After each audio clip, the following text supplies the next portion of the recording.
Isang mapagpalang araw po sa inyo lahat. Ngayon po ay July 13, 2024, Sabado ng ika-14 na linggo sa karaniwang panahon.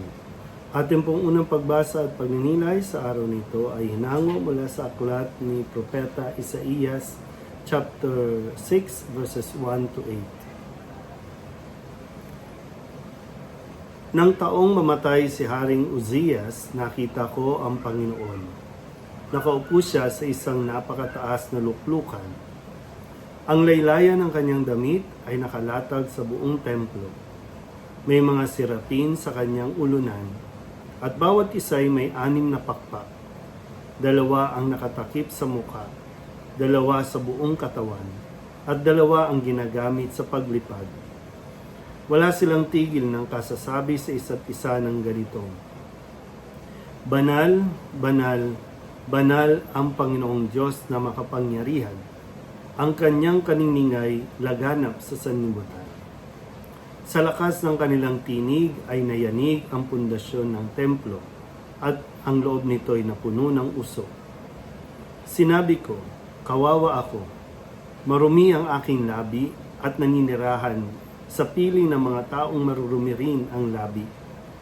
Mapapahamak ako pagkat ako'y isang makasalanang nakakita sa Panginoon, ang makapangyarihang hari. Pagkatapos may isang seraping sumipit ng baga sa dambana at lumipad na patungo sa akin. Ang baga ay idiniit sa aking mga labi at sinabi, wala ka ng sala. Napawi na ang mga kasalanan mo. Narinig ko ang tinig ng Panginoon. Sino ang aking ipadadala? Sino ang aming susuguin? Sumagot ako, narito po ako. Ako ang isugo ninyo. Ang salita ng Diyos. Muli po, isang mapagpalang araw sa inyo pong lahat. Ngayon po ay Sabado.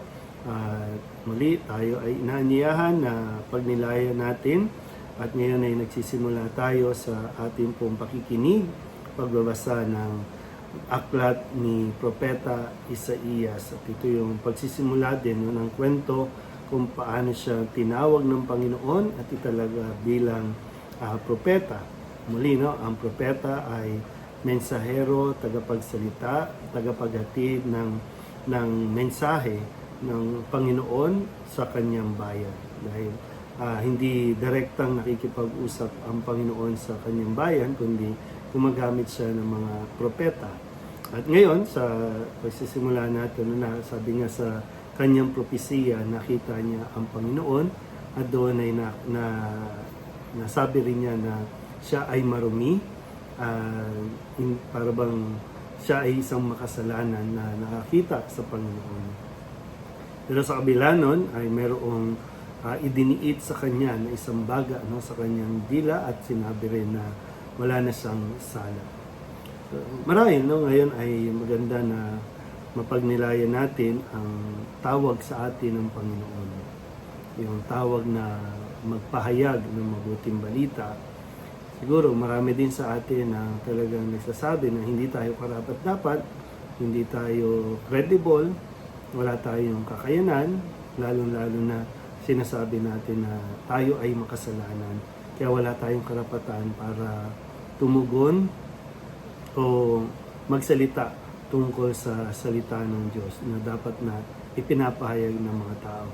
Pero ganun pa man, kung paano sa propesiya ni Isaías ay pinawalang sala din siya ng Panginoon, tinawag siya para maging tagapagsalita. At sumang-ayon siya na sinabi niyang, narito po ako ang isugo mo.